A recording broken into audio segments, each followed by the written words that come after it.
지난 시간에 우리가 그 응력이라고 하는 것에 대해서 잠깐 얘기를 했었습니다. 그거를 이제 잠깐 리뷰를 해보면 어떤 단면적이 갑자기 변화하게 되면 가장 작은 단면적에서 최대의 수직 응력이 발생하게 된다라고 하는 것을 응력 집중 현상이라고 그랬습니다.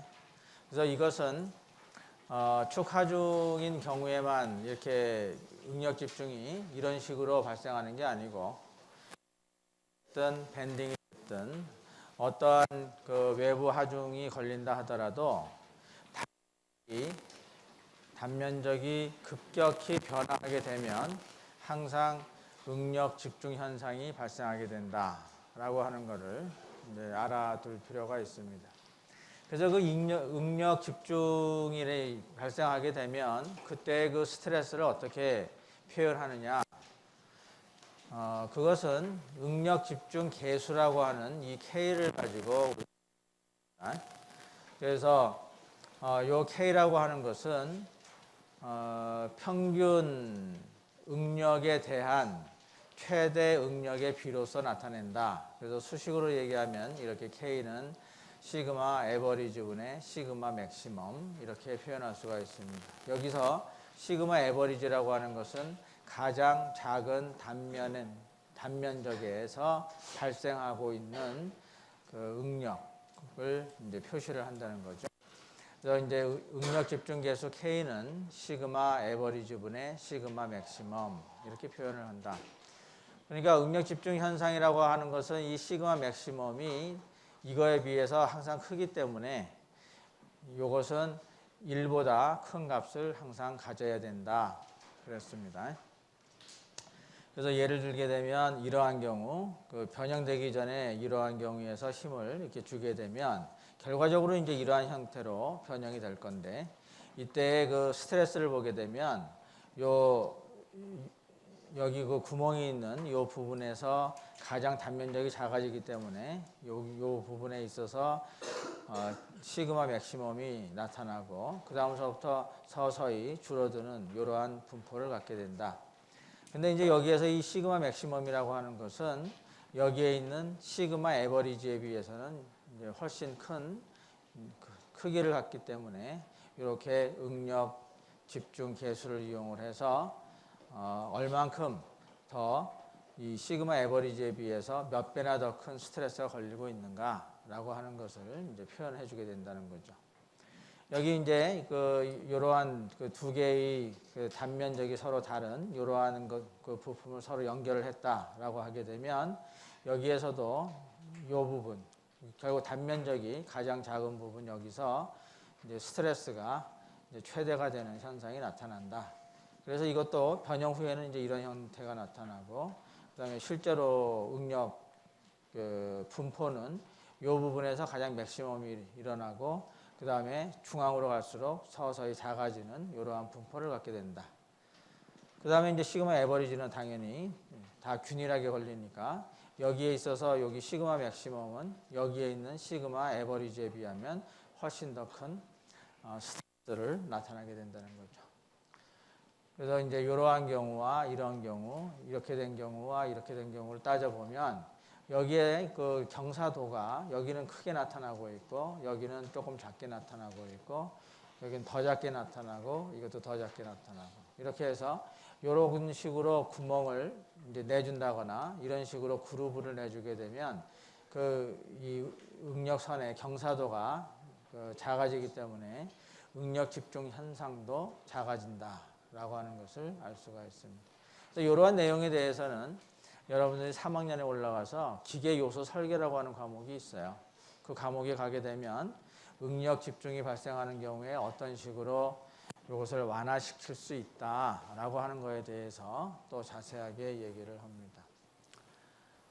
실제로는 우리가 이제 그 응력 집중 계수 K라고 하는 거 이것은 이제 이러한 형태로 그 디자인 코드를 보게 되면 이렇게 되어 있습니다. 아니면 우리가 소위 디자인 핸드북 그러니까 설계 핸드북이라고 하는 것을 보게 되면 거기에 응력 집중이라고 하는 그러한 부분이 항상 있어요. 그래서 그 응력 집중 부위를 그러니까 응력 집중이라고 하는 부분을 보게 되면 이러한 식의 그림이 굉장히 여러 개가 나와 있습니다. 이제 여기에 대표적인 그 축하중이 걸려 있을 때 얘가 나와 있는데 이러한 경우에는 이제 단면이 이렇게 직각으로 해서 이렇게 이런 식으로 변하는 경우에 그래서 여기에 이제 R이라고 하는 이것을 뭐라고 그러냐면 필렛 반경이라고 그럽니다. 그래서 필렛이라고 하는 걸 줘서 이렇게 급격히 직각으로 이렇게 꺾어지지 않도록 이렇게 완만하게 이 R을 이제 줘서 응용을 막는데 여기에 있어서 이제 아래 사이즈하고 그 다음에 여기 폭, 그 다음에 여기 폭에 의해서 여기에 나타나 있듯이 여기가 이제 K축인데 K라고 하는 것이 이렇게 쭉 변화하는 것을 알 수가 있습니다. 그래서 여기에 이제 나타나 있는 디멘전을 가지고 그러니까 여기에 있는 거 보면 시그마 에버리지는 이렇게 계산한다라고 되어 있고 그 다음에 X축을 보게 되면 H분의 R이라고 되어 있어요. 그럼 여기서 H라고 하는 게 뭐냐 하면 H가 바로 여기입니다. 여기. 그 다음에 R이라고 하는 게 여기죠. 그래서 H분의 R이라고 하는 것을 X축에다 놓고 그 다음에 여기에 이제 파라메타들에 따라서 K가 변하고 있습니다. 그래서 파라메타는 H분의 W예요. 그래서 요 H하고 이 W에 대한 B가 4냐, 3이냐, 2냐, 1.5냐에 따라서 이렇게 K가 이렇게 쭉 변화되는 것을 알 수가 있습니다. 그래서 예를 들어서 우리가 H분의 W가 4다. 그렇게 되면 이제 요 선을 따라갈 건데 여기서 여기에 해당하는 걸 이렇게 쭉 보면 여기 이걸 따라가게 되면 여기가 0.25가 됩니다. 그러니까 여기에서 봤을 때 H분의 R이 0.25고 그 다음에 H분의 W가 4다. 이렇게 하게 되면 여기를 잃는 거죠. 그래서 0.25를 잃고 쭉 올라가서 여기 4라고 하는 걸 딱 읽게 되면 1.8이 되죠. 그럼 이게 이제 그러한 경우에 응력 집중 계수가 1.8이다.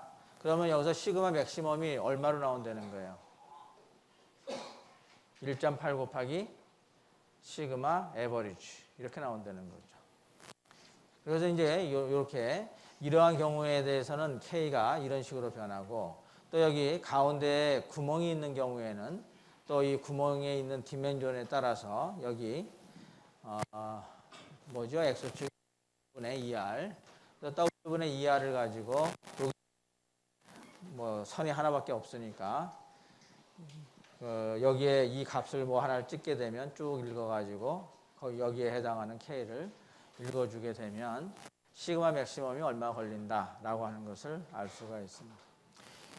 근데 이제 같은 경우에 축하 중에 걸리는 경우에 있어서도 이 두 가지에 대한 경우만 내놓은 것이고 실제로는 이거 말고서도 굉장히 다양한 이 단면이 변화하는 것을 우리가 설계를 할 경우가 있습니다. 그렇게 되면 그때그때에 따라서 K를 전부 알아야 돼요. 그래서 그런 것들이 그 설계 핸드북에 보게 되면 다 그림으로 나와 있습니다. 그래서 거기서 찾아서 쓰면 되고 그 다음에 이제 하중의 종류가 또 다를 수도 있죠. 축하중의 경우 이렇게 되지만 토션이 걸릴 경우 아니면 밴딩이 걸릴 경우 이런 경우에도 이러한 형태의 그림들이 쭉 나와 있습니다. 그래서 그거를 찾아서 K를 값을 구해 가지고 시그마 맥시멈을 우리가 이제 찾아내면 됩니다.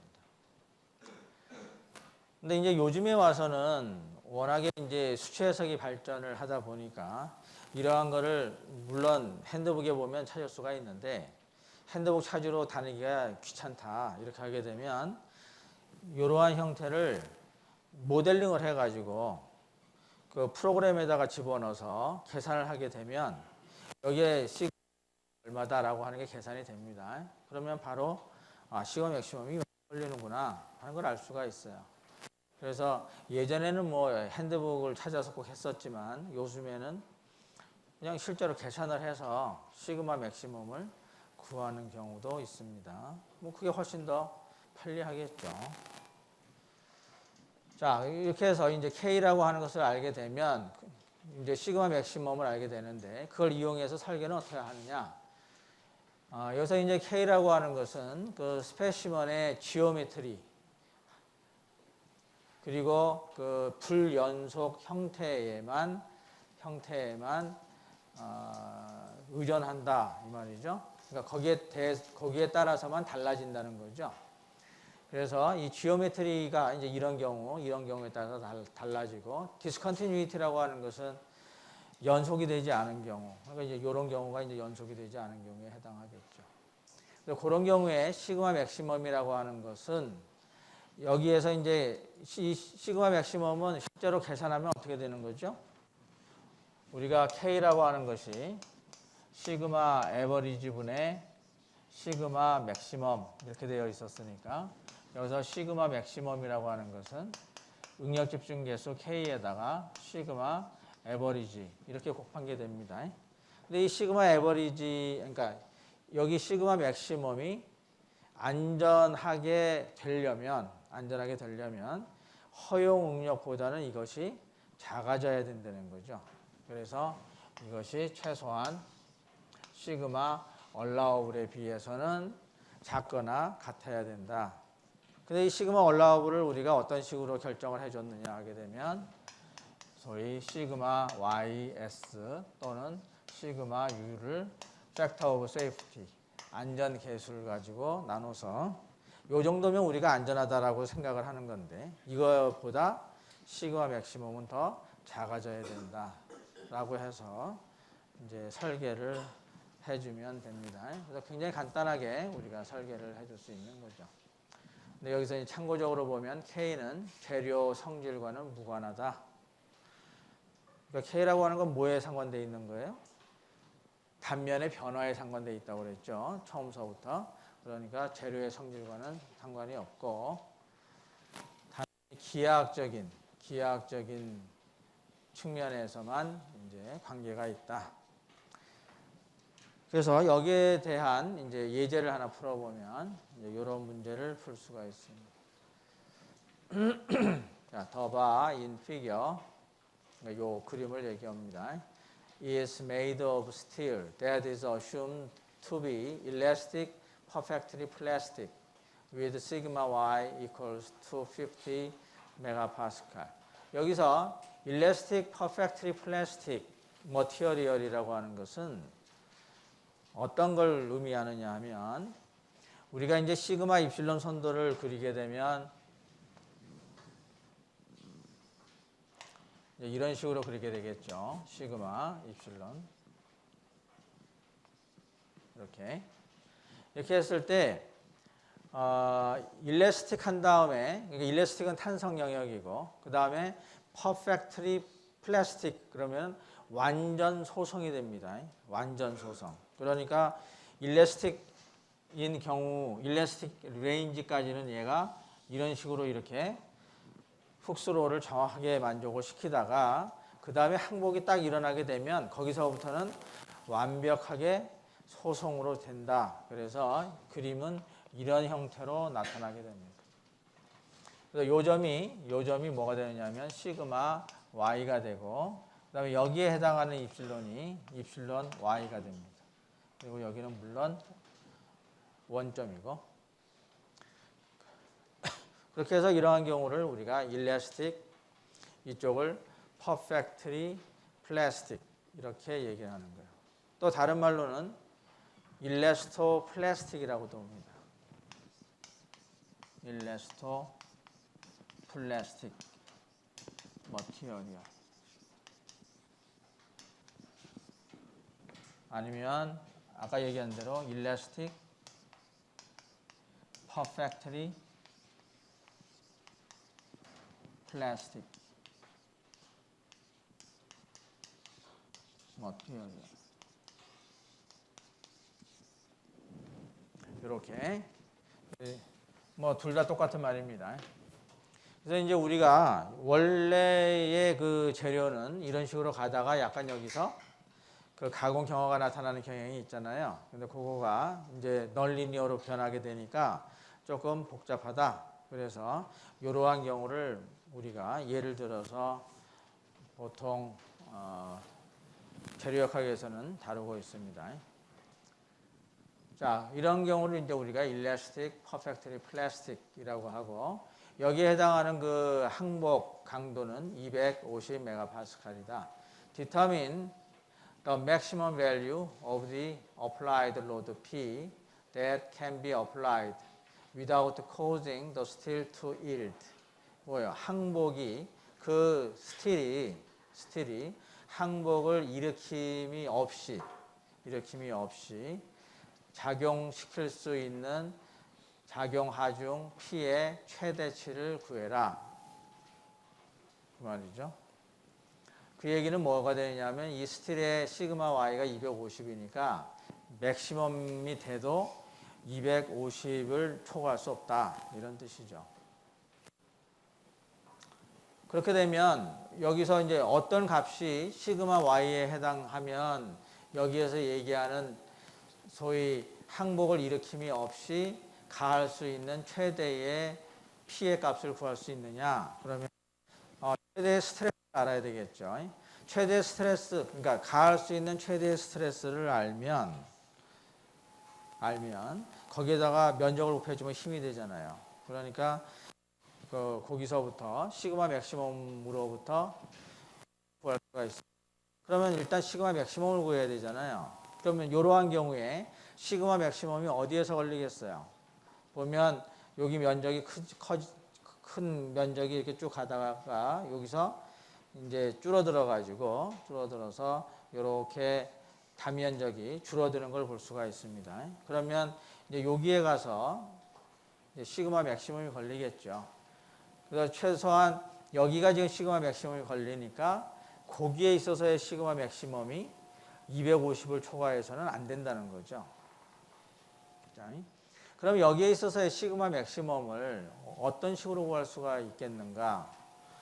그래서 이거를 이제 우리가 물론 뉴메리칼로 구할 뉴메리칼이 없다고 하고 대신에 핸드북이 있다. 이렇게 보면 바로 이 그림에서부터 우리가 시그마 맥시멈을 구할 수가 있습니다.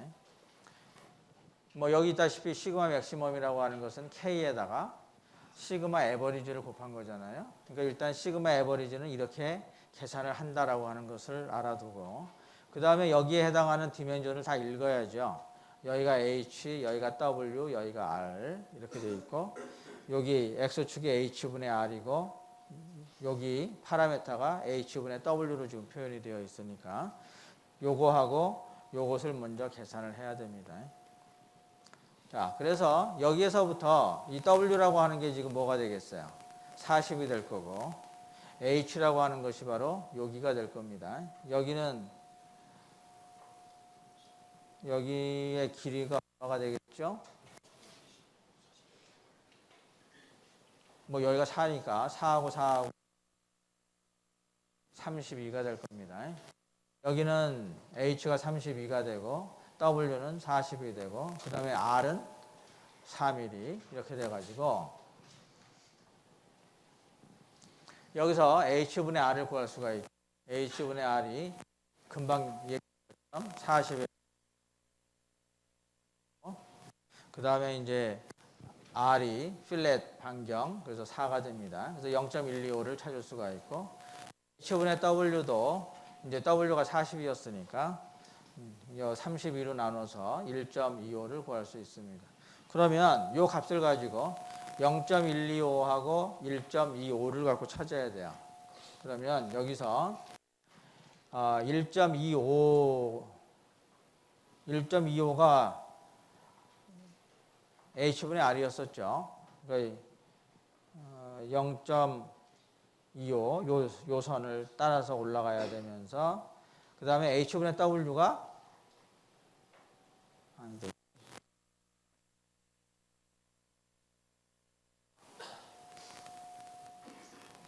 자 여기서 0.125면 여기겠죠. 여기서 이렇게 되고 H분의 W 1.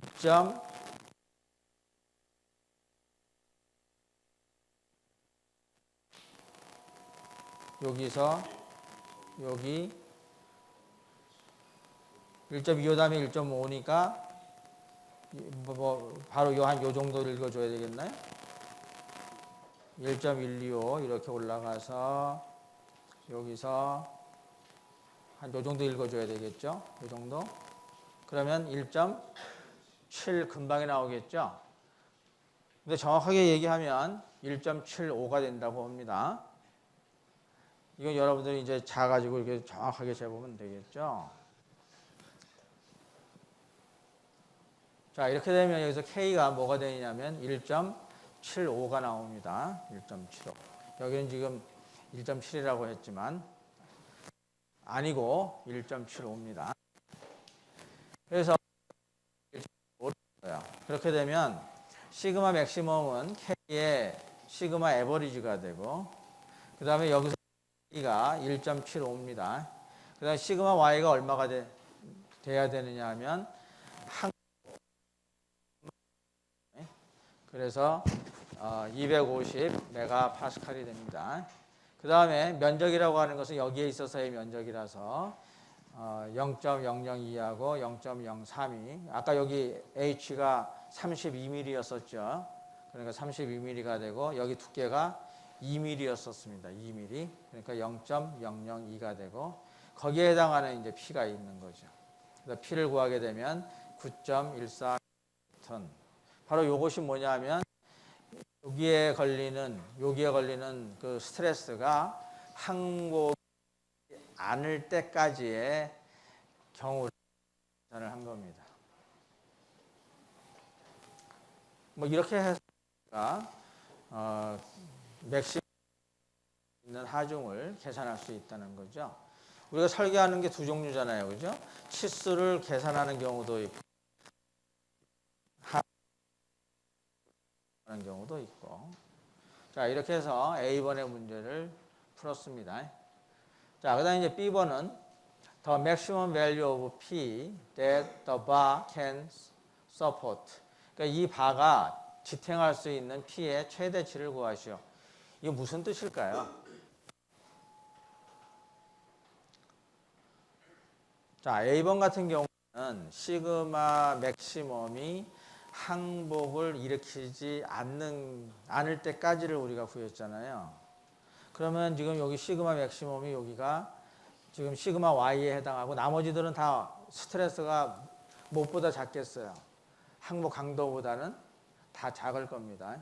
그러면 이 재료가 이 부재가 지탱할 수 있는 힘이라고 하는 것은 전체가 다 스트레스를 다 받는 경우, 그죠? 여기서부터 여기까지 전체가 다 스트레스를 받는데 그 스트레스가 얼마가 될 때까지 지탱할 수 있다는 거예요. 시그마 Y가 될 때까지 지탱할 수 있다는 거죠. A번 문제는 여기만 시그마 Y에 해당했고 그거보다 작은 될 수가 있겠죠. 그래서 전체가 다 시그마 맥시멈이 되고 그 맥시멈이 다 시그마 Y하고 똑같다 하게 되면 그게 이제 최대로 지탱할 수 있는 힘의 크기가 됩니다. 모르겠어요? 자, 여기서 보면 지금 이제 시그마 맥시멈이 여기에 걸리고 그 다음서부터 이렇게 탄성적으로 이렇게 변하잖아요. 근데 여기에다가 이 힘을 더 주게 되면 어떤 식이 될 것 같아요?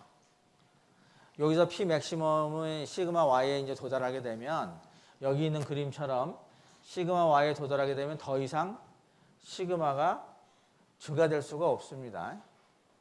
그죠? 재료가 지금 이런 재료를 우리가 사용하고 있으니까. 그러면 여기에는 사실상 더 많은 스트레스를 원래는 더 이제 발생을 시켜야 되지만 실제로 재료는 그럴 수가 없다는 거죠. 그러니까 여기서는 시그마 Y로 끝나고 그렇게 되면 그 옆에가 작았는데 그 나머지 힘을 그 옆에서 잡아줘야 될 거 아니에요. 그러면 그 옆에가 이제 또 다시 시그마 Y에 도달할 거고 그런 식으로 계속 하게 되면 이 전체가 다 뭐가 되겠어요? 시그마 Y가 되겠죠. 그럼 그 전체가 다 시그마 Y가 됐을 때에 이 부재가 지탱할 수 있는 최대의 힘이 될 거라는 거죠.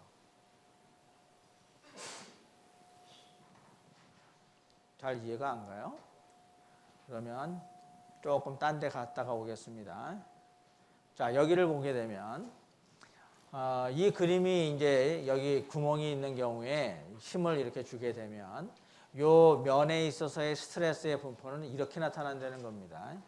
근데 여기서 지금 시그마 1에서부터 여기서 쭉 이제 줄어들었는데 여기서 시그마 1이라고 하는 것은 항복 강도보다 작은 경우를 얘기해요. 그러니까 이 부재는 아직도 탄성 영역에 있을 때, 탄성 영역에 있을 때의 응력 분포를 나타냅니다. 그러면 여기에서 지금 여기가 시그마 맥시멈이 걸리는 건 사실이지만 이것이 시그마 y보다 작거나 아니면 최대한 시그마 y와 같다는 거죠. 이런 경우에는 이게 전부 다 탄성 영역이니까 이런 식이 이제 되는데 여기서 이 힘을 더 잡아당기게 되면 여기가 시그마 맥시멈이 걸리는 부분이었으니까 여기서부터 항복이 시작된다는 거예요. 항복이. 그래서 이 부분에서 지금 항복이 이제 시작이 돼 가지고 거기서 조금 더 이게 힘을 더 주게 되면 그 옆에가 또 항복이 되고 그 옆에가 항복이 되고 해서 어느 정도는 항복이 됐고 요 나머지는 아직도 탄성 영역이 되는 이러한 경우가 발생하게 됩니다. 그래서 이러한 경우는 여기서부터 여기까지는 일레스틱, 여기서부터 여기까지는 플라스틱이 돼요. 그래서 이것을 탄소성 영역이라고 그래서 일레스틱 플라스틱 레인지가 되는 거죠. 근데 여기서 더 힘을 작용시키게 되면 이 영역이 자꾸 넓어져서 이 전복도를 갖게 되는 이렇게 이제 응력 분포가 될 때까지 얘가 이제 있습니다. 이거보다 더 주게 되면 어떻게 되겠어요? 더 주게 돼도 더 이상의 힘을 얘가 지탱해 줄 방법은 없습니다. 이게 최대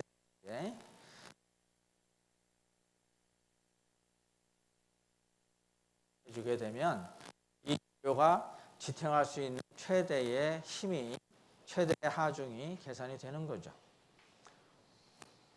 자, 그래서 이제 응력이라고 하는 것은 탄성 영역, 탄소성 영역, 그다음에 이것이 풀리 플라스틱이라고 해서 완전 소성 영역입니다. 그래서 완전 소성 영역까지 이런 식으로 이렇게 응력이 변화가 됩니다. 따라서 여기에서 얘기하는 maximum value of P라고 하는 것은 뭐냐면 여기에 있어서의 모든 응력이 다 시그마 Y에 도달했을 때 을 여기게 됩니다.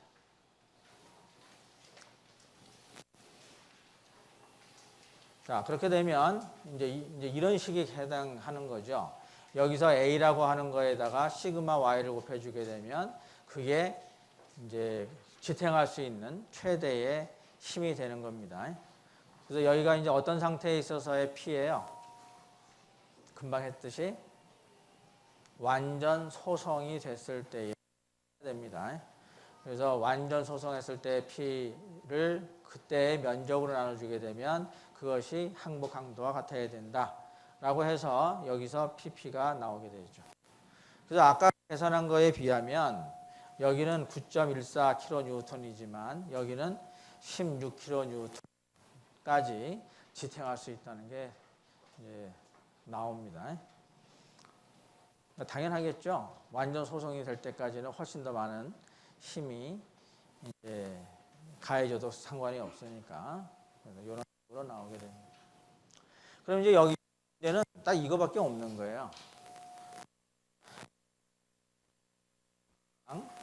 이런 거, 이러한 그림을 이제 우리가 찾아야 되는 거죠. 그러니까 여기에 기하학적인 어떤 문제를 주게 되면 거기에 해당하는 이러한 그래프를 찾아서 이제 거기에 그 디멘전을 가지고 X축하고 여기 파라메타를 찾아서 K를 읽고 그 K가 이제 이런 거보다는 작아야 된다.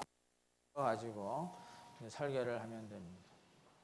그래서 이러한 문제는 너무나도 간단하기 때문에 일반적으로 응력 집중 현상은 굉장히 중요하지만 이런 거 가지고 뭐 문제를 낸다든지 이러한 경우는 극히 드뭅니다. 왜냐하면 이 그림을 딱 보는 순간에 뻔하잖아요. 이 그림만 보면 뭐를 찾고 싶어 하겠어요?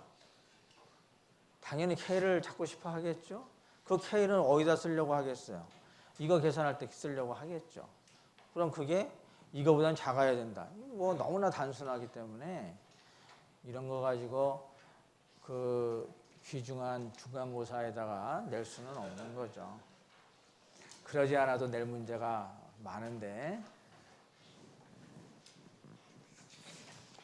자, 그 다음에 이제 4의 8절입니다. 그래서 in elastic axial deformation 그러면 축 변형이고 in elastic 그러면 비탄성입니다. 비탄성이라는 얘기는 결국 뭐겠어요? 결국 소성이라는 뜻이죠. 그러니까 소성 영역으로 이 부재가 들어가게 되면 그때의 변형이 어떻게 되겠는가?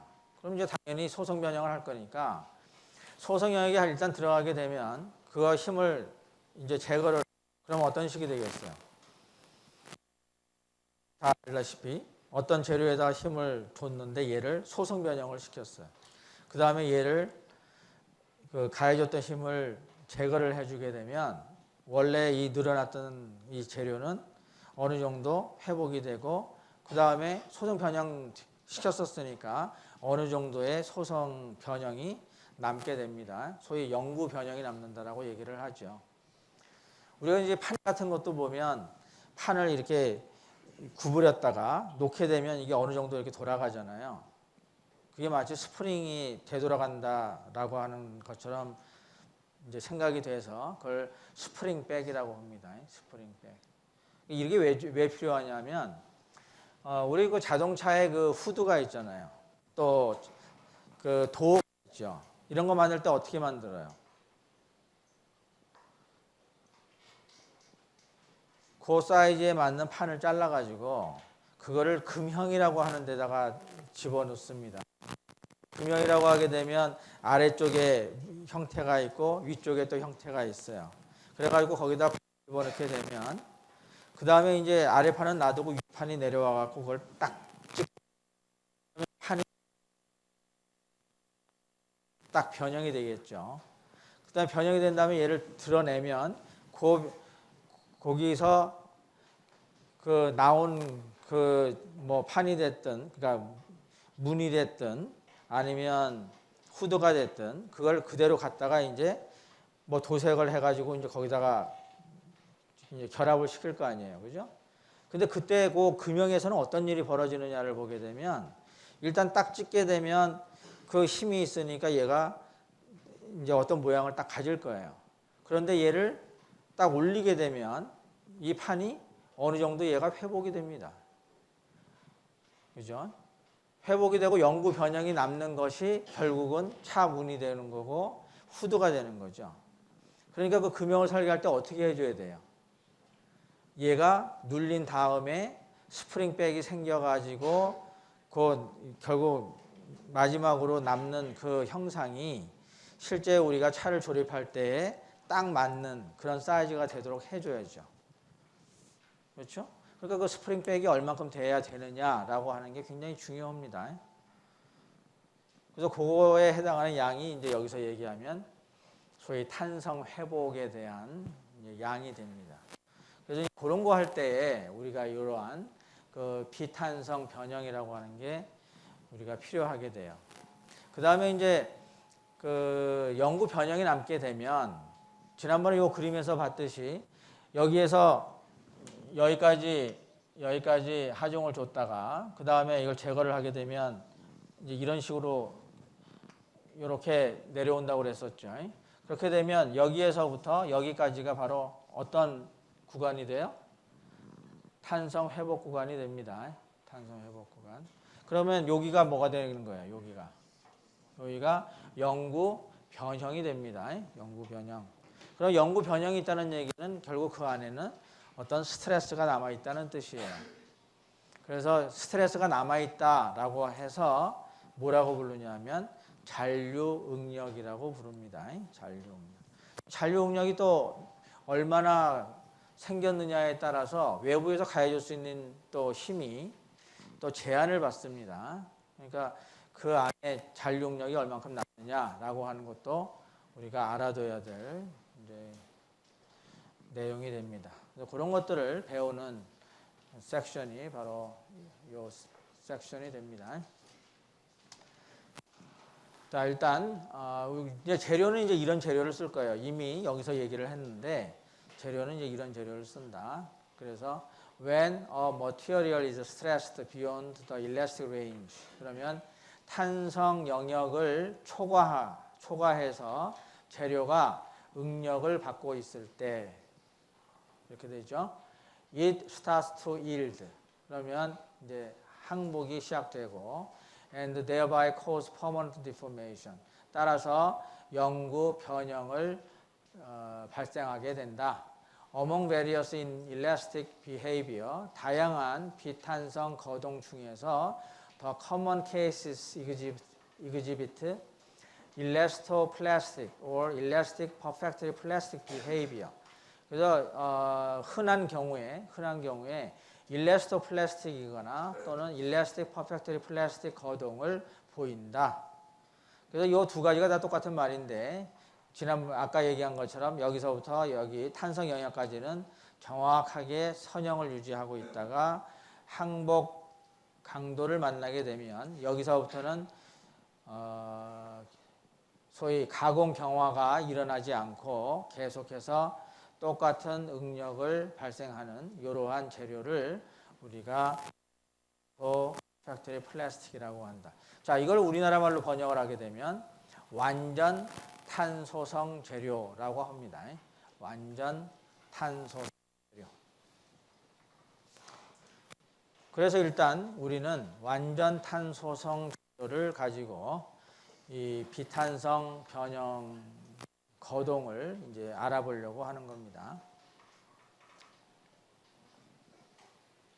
자, 이것은 이제 탄성 영역에서 이렇게 힘을 주었을 때 이러한 시그마 에버리지가 걸리고 있다라고 하는 것을 그냥 그려준 것이고, 아까 봤었던 그림 이제 이것이 바로 탄성 영역에서부터 완전 소성 영역까지 어떤 식으로 응력이 변화하느냐라고 하는 그림을 보여줍니다. 자, 그래서 여기 보면 이제 잔류 응력이라고 되어 있습니다. residual stress. 자, after an actually loaded member, 축 방향으로 가해진 하중을 받고 있는 멤버가 stressed beyond yield stress, 항복 응력을 초과해서 응력을 받은 후에 it will create residual stress. 그것은 잔류 응력을 발생시킬 것이다. in the member, 그 부재 내에 when the load are removed. 그러니까 그 하중이 제거될 때에 그 부재에는 잔류 응력을 만들어낼 것이다. 뭐 F가 좀 이상하네요. 그러니까 어떤 부재에 우리가 힘을 줘서 그 스트레스가 그 부재에 발생하는 스트레스의 일부분이라도, 여기 그런 말은 없죠. 일부분이라도 항복 강도를 초과하게 되는 응력을 받는다면 그때는 이 하중을 제거했을 때 재료 내부에 잔류 응력이 남게 된다, 이런 뜻이에요. 아직 완벽하지 않죠.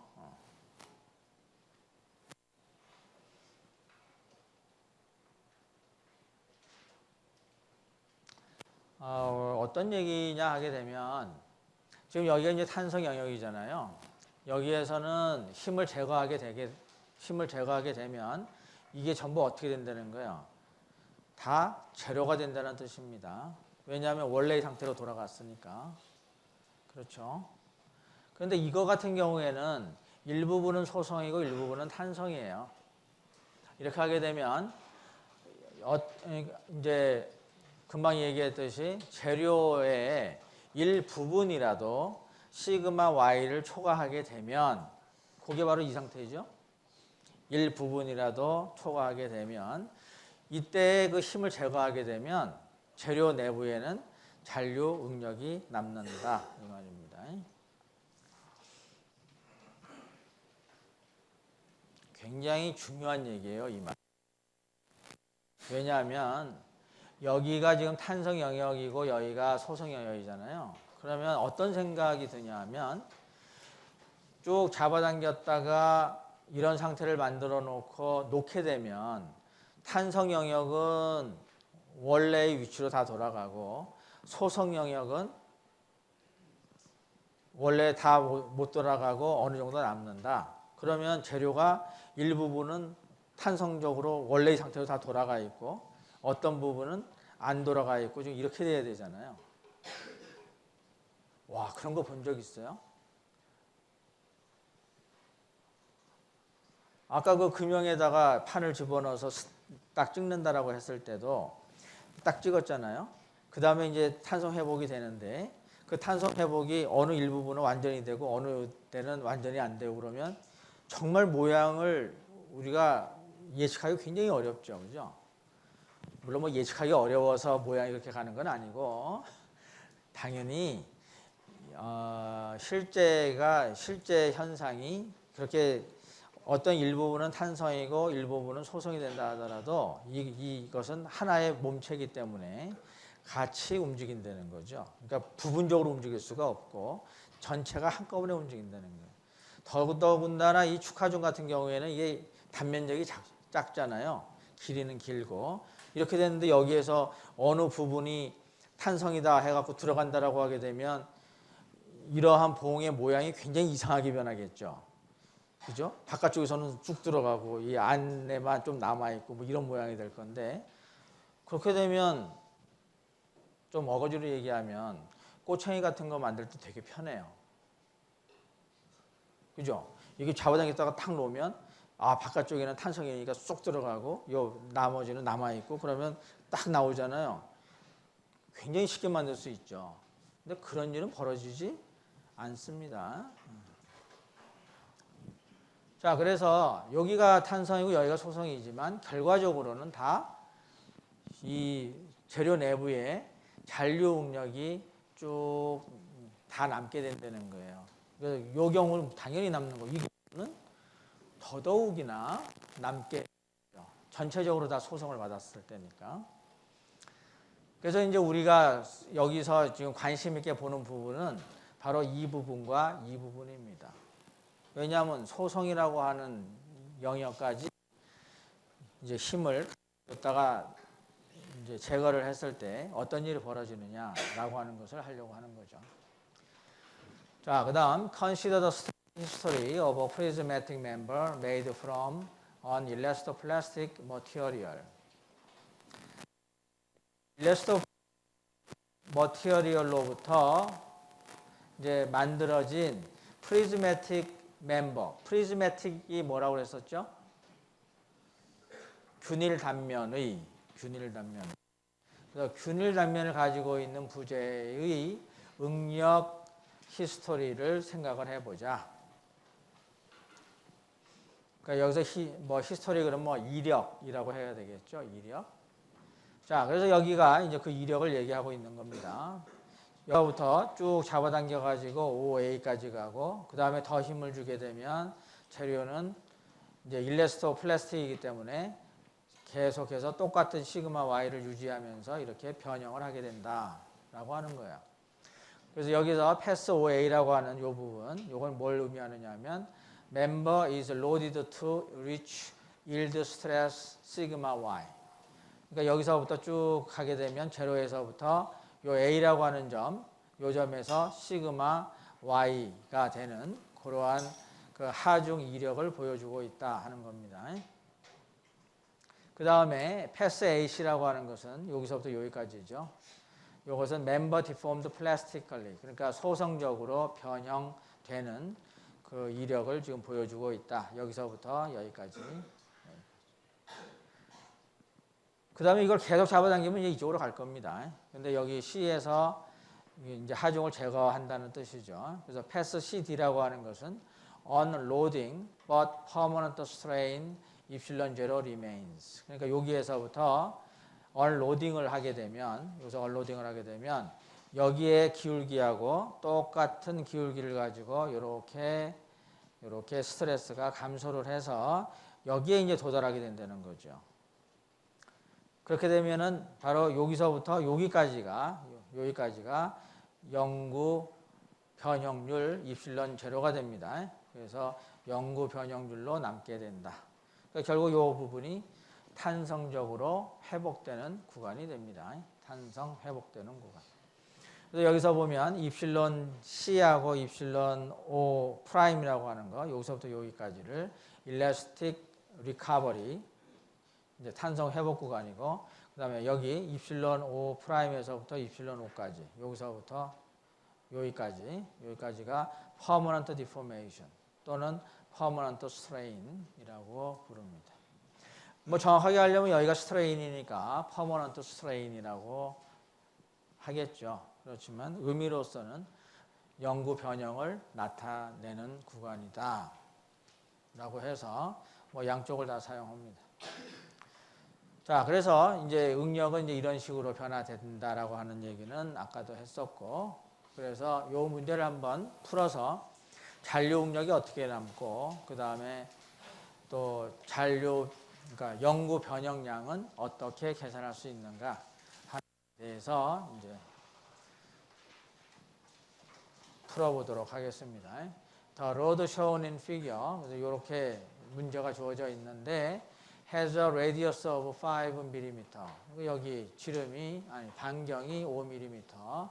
And is made of an elastoplastic material for which sigma y equal 420 megapascal. 그러니까 시그마 y가 420 megapascal이고 영습 모듈러스 2가 70기가 파스칼이 되는 그러한 완전 탄소성 재료로 만들어진 이러한 로드를 생각을 하겠다는 거죠.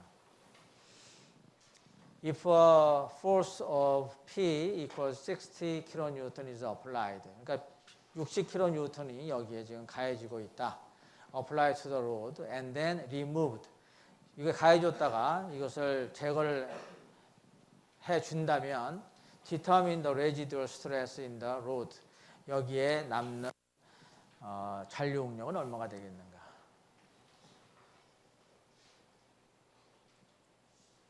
요거 어떻게 풀면 되겠다라고 하는 생각이 딱 들진 않죠. 일단 문제를 이렇게만 준다면 이 참 문제가 이상한 거죠. 자, 여기서 해줬는데 제거를 했다. 그런데 여기에 잔류 응력을 결정해라. 그러면 뭔가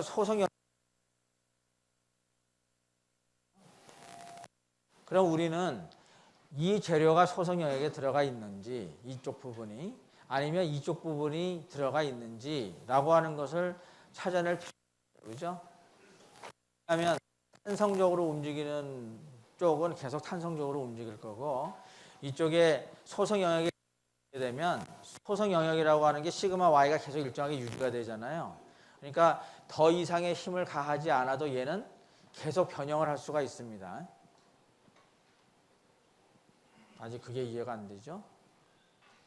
자, 여기에서 여기까지 힘을 준 다음에 여기서 여기를 갈 적에 여기서 힘을 쭉 주다가 여기서 스톱을 해버리면 여기까지만 변형되고 마는 거예요.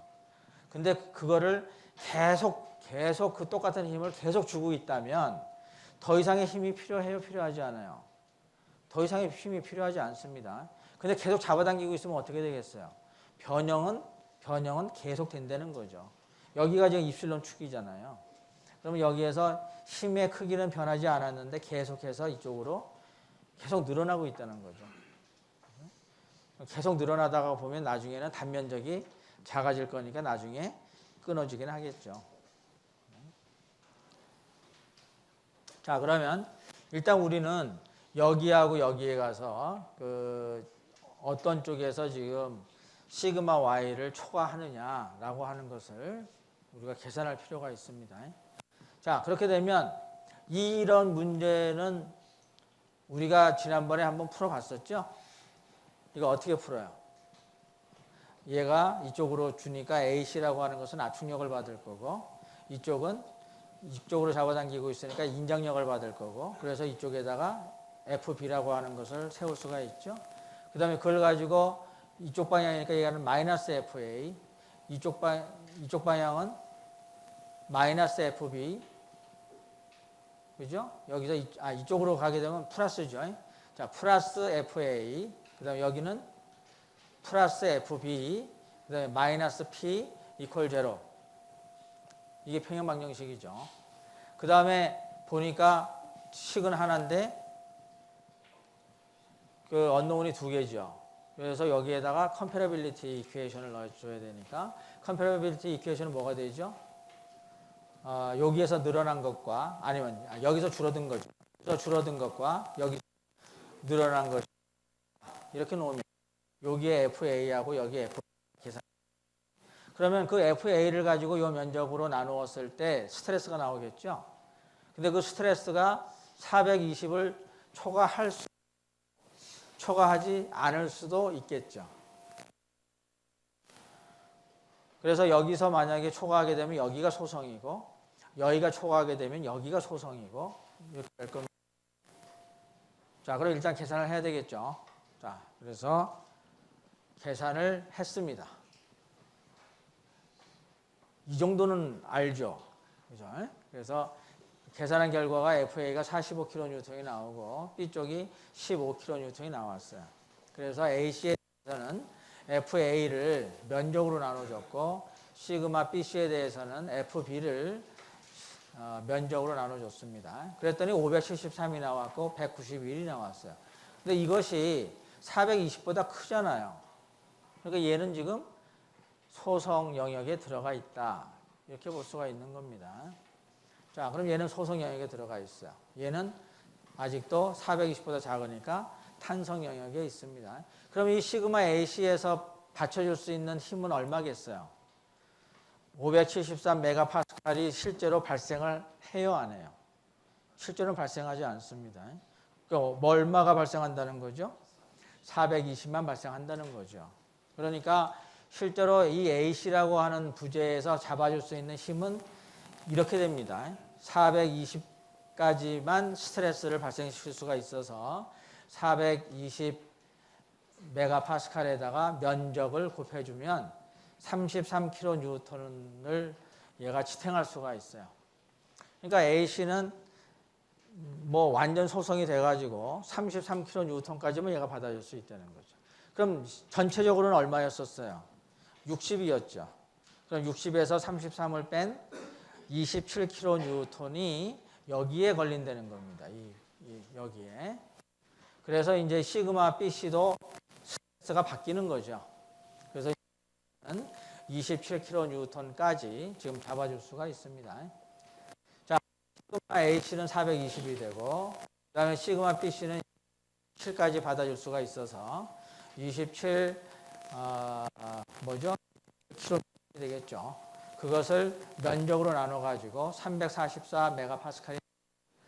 그런데 타선 치더라도 420보다는 작죠. 그러니까 이쪽에 BC 구간은 아직도 탄성 영역을 나타내고 있다. 탄성 구간에 있다. 이렇게 됩니다. 이것을 여기 있는 것처럼 그림으로 그려보게 되면 처음에 이제 시작을 해서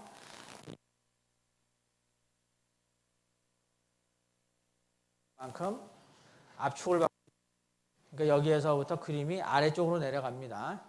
그래서 이게 쭉 내려가 가지고 420을 만난 다음에 이쪽으로 더 쭉 이제 뭐 여기에 걸려 있는지 여기에 걸려 있는지는 모르겠지만 하여간 지금 여기까지는 우리가 알아낼 수가 있습니다. 여기 420까지는. 근데 여기에 이제 입실론이 얼마인지 모르기 때문에 지금 여기에 와 있는지를 모르는 거고 그것은 여기서부터 주면 됩니다. 그래서 얼만큼 이 AC라고 하는 구간이 변형을 했는가라고 하는 걸 따져보면 이제 이런 식으로 따질 수가 있습니다. 여기서 델타 C는 뭐가 되느냐 하면 이 BC라고 하는 구간이 얼만큼 탄성 변형했는가를 따지는 거예요. 자, 이게 굉장히 중요한 얘기입니다. 한쪽은 지금 소성 변형을 하고 있는 것이고 이쪽이 한쪽은 탄성 변형을 하고 있습니다. 그러니까 이쪽 소성 변형은 잡아당기면 잡아당기는 대로 얘는 왔다 갔다 하고 있는 거죠. 근데 탄성 영역은 탄성적으로 움직이니까 내가 여기서부터 이만큼 움직였다 그러면 얘는 움직일 수 있는 것이고 얘는 그냥 따라가는 거죠. 뭐 더 이상 힘을 발생시킬 수가 없으니까. 그러니까 변형량을 계산할 때는 뭘 가지고 계산을 해야 돼요? 탄성 변형량을 가지고 계산을 해야 됩니다. 좀 어렵죠? 이 부분이 4장에서 가장 어려운 부분입니다. 그러니까 이 부분이 굉장히 어려운 부분인데 이 부분이 5장하고 6장에 가면 또 똑같이 나와요. 그래서 여기서 잘 이해를 해보면 5장하고 6장에서 나오는 비탄성 거동은 그냥 바로 가 됩니다. 그러니까 여기서는 처음이니까 조금 어렵지만 이제 잘 이해하려고 노력을 하면 뭐 그렇게 또 어렵지도 않은 거죠. 어렵지 않으니까 우리가 하면요. 어려우면 여러분한테 이거 안 가르칩니다. 지금 어려우면 우리 2학년에서 가르치지 말고 4학년에 가서 가르쳐야 되는데 뭐 이 정도는 충분히 있다. 그래서 뭐 재료학칙에 나와 있는 거죠. 자, 그러면서 탄성 변형량을 구하게 되면 델타는 A2분의 FL로 계산할 수 있습니다. 그래서 물론 당연히 힘은 FB를 사용해야 되겠죠. 그래서 27, L은 당연히 BC 구간에 있어서의 길이, 그 다음에 A도 BC 구간에 있어서의 면적, 뭐 2는 똑같으니까 70, 이게 70기가파스칼인데요. 원래 70기가파스칼. 그래서 이거 계산하게 되면 요만큼이 나오게 됩니다. 그러면 얘를 이제 입실론으로 계산을 하게 되면 이제 원래의 길이로 나눠주면 되죠. L의 CB에 대한 것으로 나눠주게 되면 0.004913 이렇게 됩니다. 근데 그 델타를 이번에는 또 원래의 AC의 길이 그걸로 나눠주게 되면 AC에 대한 입실론이 나오게 되죠. 그래서 계산하게 되면 이게 이제 압축이기 때문에 마이너스가 되고 변형량은 요만큼이 변형을 했고 그것을 원래의 길이 0.1로 나눠주게 되면 이만큼의 입실론이 이제 계산이 됩니다. 그러니까 아까 요 AC 구간에 대해서 여기에서부터 이쪽으로 쭉 내려가서 420까지 된다는 것까지는 알았어요. 근데 그 다음에 입실론 AC가 0.01474가 되거든요. 그러니까 여기서부터 여기가 0.01474 되는 이 점을 딱 찍어서 쭉 연결하게 되면 이 점을 만나게 됩니다. 그러니까 요 AC의 거동은 여기서부터 이렇게 되고 있다라고 하는 것까지를 알 수가 있어요. 지금 요 단계까지는 요 그림에서 여기서부터 요렇게까지 알 수 있습니다. 그런데 요 구간이 요 점을 지나갔는지 안 지나갔는지는 어떻게 알죠? 결국 요 점에 해당하는 여기에 입실론이 뭐가 되겠어요? 입실론 Y가 되겠죠? 요 구간이죠, 요 구간. 여기서 이렇게 쭉 잡아당겼잖아요. 그죠? 그 다음에 여기가 지금 여기 그림에서는 420메가입니다. 그럼 420메가가 여기에 해당하잖아요. 그러면 거기에 해당하는 입실론 Y는 여기가 되겠죠? 그럼 이 입실론 Y는 어떻게 구해요? 요 직선의 방정식에서부터 구하면 되죠. 그래서 여기에 이 값은 주어져 있고 그 다음에 시그마도 주어져 있으니까 입실론이 나오잖아요. 그 입실론이 여기에서 얘기하는 0.01474보다는 그림은 안 나와 있지만 사실상 여기를 계산해 가지고 입실론 계산한 것이 그거보다 옳습니다. 그래서 여기서부터 이제 AC에 대해서는 이 그림이 이렇게 된 거예요. 여기까지 온 겁니다. 그 그 다음에 BC에 대해서는 어떻게 되겠어요? BC에 대해서는 여기 0에서부터 쭉 올라가서 여기가 344메가파스칼이니까 여기 A'에 여기까지 와 있는 겁니다. 한쪽은 344메가파스칼까지 와 있고 이쪽은 400메가파스칼인데 입실론이 여기까지 와 있고 여기에서는 입실론이 여기까지 와 있는 거죠. 여기에 해당하는 여기. 자, 여기까지가 어느 단계냐면 쭉 잡아당겨 가지고 쭉 잡아당긴 게 아니라 60kN을 지금 쭉 가해진 거 여기까지입니다. 여기까지. 이 단계별로 풀어야 돼요. 일단 힘을 가해 줬다. 상황이 뭐냐? 하는 게 여기까지입니다. 자, 그 다음에는 이제 제거를 해야 돼요. 제거한다는 뜻은 여기서 하중을 이제 풀어준다는 겁니다. 그럼 얘가 이걸 따라가지고 내려와야 돼요. 근데 요 구간이 뭐라고 그랬어요? 탄성 회복. 자, 이 탄성 회복이란 말이 굉장히 중요한 말입니다. 왜냐하면 이게 잡아당겼다가 소성 영역에 들어갔다 손 치더라도 얘를 놓게 되면 탄성적으로 어느 정도 이게 들어가잖아요. 말이 지금 탄성적으로라고 했으니까 이건 소성하고 아무 상관없습니다. 완벽한 탄성입니다. 그래서 이 힘을 놓아주게 되면, 자, 놓아주었다라고 하는 뜻은 전체적으로 이 부재에 작용하는 힘이 얼마가 돼야 된다는 뜻이에요. 0이 돼야 된다는 뜻입니다. 이게 굉장히 중요한 뜻이에요. 중요한 부분입니다. 60kN을 줬잖아요. 그런데 제거를 했다라고 하는 말은 뭐냐? 이 힘과 반대 방향으로 똑같은 힘을 주었다는 뜻이에요. 어떻게? 탄성적으로. 그러니까 결과적으로는 뭐가 되겠어요? 이쪽으로 60, 이쪽으로 60을 줬으니까 전체적으로 하중은 제로가 되고 대신에 각각의 부재는 탄성적으로 힘을 받았다. 이렇게 됩니다. 탄성적으로 힘을 받았다. 자, 탄성적으로 힘을 받게 되면 스트레스가 어떻게 생겨요? 아까 처음에 계산했던 것처럼 나오게 되죠. 아까 처음 계산했다는 뜻은 뭐냐 하면 힘을 받게 된다는 뜻입니다. 그렇죠? 지금 이 계산이 어떻게 나온 계산이에요? 이 부재가 탄성적으로 지금 거동한다라고 가정을 했을 때의 힘이죠. 그러니까 이 힘이 이번에는 어떻게 걸리느냐 하면 요거와 반대쪽으로 걸린다는 거예요. 반대쪽으로. 제거했다라고 했으니까.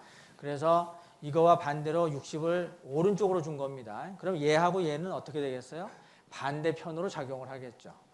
그래서 반대편으로 45kN. 그래서 스트레스가 573이 걸리게 되고 그 다음에 FB는 15가 걸려서 191이 걸리게 되는 겁니다. 근데 어떤 방향으로 걸려요? 반대 방향으로 걸리죠. 원래 있었던 요 상황과는 반대 방향으로. 그러니까 420에서 반대 방향으로 아까 573인가 나왔었죠. 그게 반대 방향으로 나오고 이게 344인데 15kN이 걸리게 되면 아까 191메가파스칼이 걸렸죠. 그게 반대편 쪽으로 걸리게 된다는 거죠. 자, 그렇게 되면 이제 와서 계산을 했어요. 참 늦죠? 입실론 y 이제 와서 계산하면 뭐해? 그죠?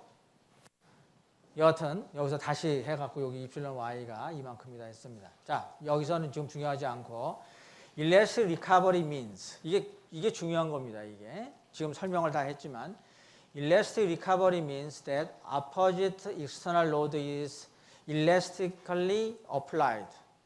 탄성적으로 반대 방향의 힘이 작용한다라고 하는 뜻이라는 거예요.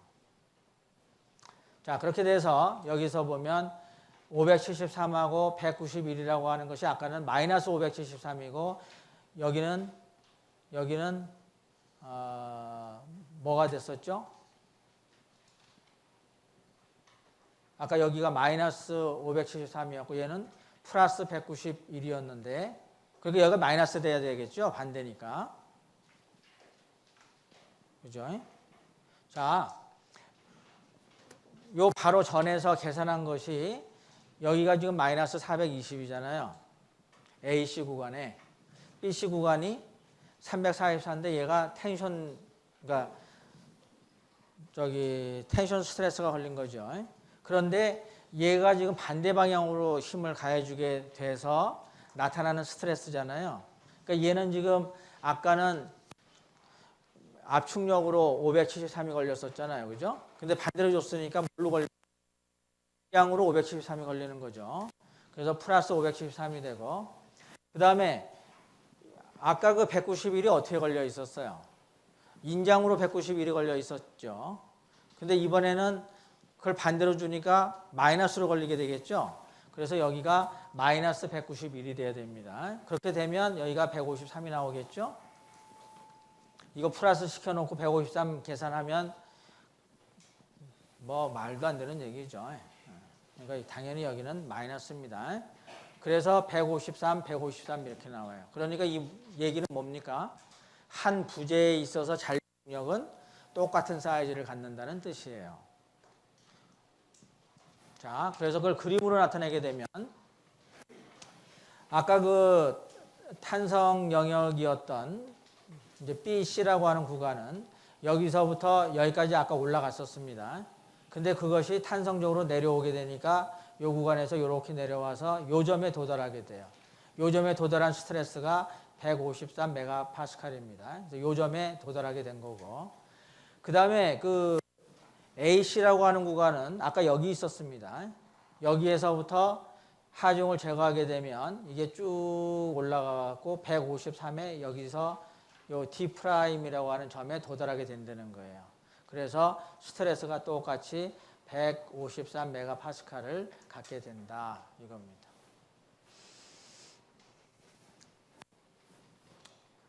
그렇게 되면 영구 변형량을 구해라. 그럼 어떻게 구해야 되겠죠?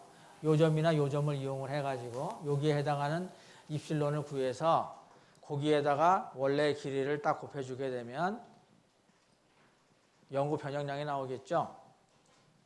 그래서 요 점을 사용해도 되고 요 점을 사용해도 됩니다. 근데 보통 우리는 아까도 얘기했지만 어디를 기준으로 한다고 그랬어요? 탄성 변형되는 부재를 기준으로 한다고 그랬습니다. 그러니까 요 부재, 요 C라고 하는 점을 가지고 계산을 해주면 정확하게 나오겠죠.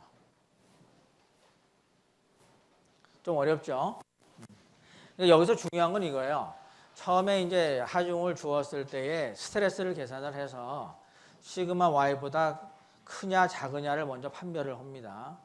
그래서 판별이 딱 끝나게 되면 아, 얘가 버틸 수 있는 힘이 지금 여기서 계산된 거하고 다르구나 라고 하는 걸 이제 우리가 알 수 있죠. 그래서 거기에서 얘가 못 받아주니까 그 나머지 힘들을 나머지 부재가 다 받아줘야 돼요. 그래서 스트레스를 일단 계산할 수가 있습니다. 그 다음에 하중을 제거한다는 뜻이 뭘까? 그러니까 하중을 제거했을 때 탄성 회복이 된다고 그랬으니까 이 탄성 회복이라고 하는 게 도대체 무슨 의미냐? 그러면 여기서 얘기했듯이 반대 방향의 하중을 어떻게 주었느냐가 중요해요. 탄성적으로 주었다라고 하는 겁니다. 탄성 회복이니까. 그래서 탄성적으로 작용을 했을 때의 스트레스를 거기다가 중첩을 해주면 된다는 뜻이에요.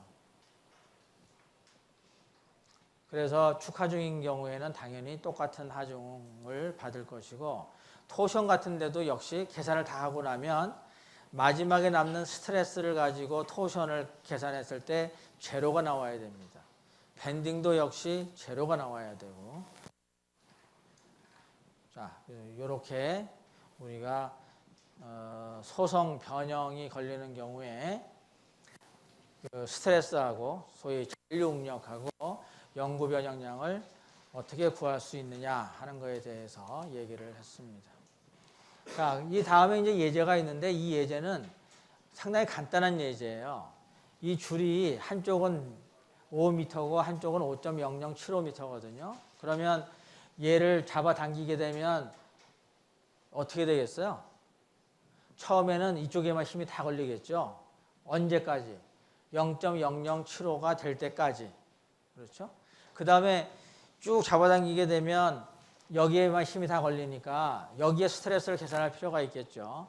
그래서 그 스트레스가 만약에 항목 강도를 넘어갔다 하게 되면 어떻게 되는 거예요? 스트레스는 항목 강도를 그대로 갖고 있는 거죠. 그럼 얘가 지탱할 수 있는 힘은 그걸로 결정이 되죠. 그러면 0.0075보다 더 잡아당기게 되면 그거는 어느 만큼의 힘이 거기 걸리겠어요? 이미 여기에 걸린 힘 다 빼고 나머지 부분이 여기 걸리겠죠. 그러니까 얘는 탄성적으로 작용을 할 것이고 얘는 계속 소성적으로 작용을 하겠죠. 그래서 여기에 있는 그 0.0075만 고려를 해줘서 이제 계산을 하게 되면 소위 이제 하여간 힘을 계산해가지고 그 다음에 힘이 얼만큼 걸리는지를 보고 그 다음에 스트레스 계산해서 전체 변형량이 얼마가 되느냐. 근데 전체 변형량은 어떻게 되겠죠? 이쪽에서 얘는 소성이니까 얘가 이제 탄성에 의해서 늘어나는 만큼에다가 0.0075를 더 더해준 만큼 늘어났겠죠? 이쪽에서는. 그러니까 얘는 요 5m라고 하는 이 길이는 0.0075는 일단 늘어났고 그 다음서부터는 얼마만큼 늘어나요? 탄성 변형된 만큼 늘어나는 겁니다. 그렇게 계산하면 돼요. 자, 그래서 여기까지 해서 이제 4장을 마친 겁니다. 이 4장이 굉장히 다양한 문제들을 이제 많이 만들어낼 수가 있는데 1장, 2장, 3장을 보게 되면 결국은 4장을 하기 위해서 1, 2, 3장이 있었던 거예요. 그렇죠?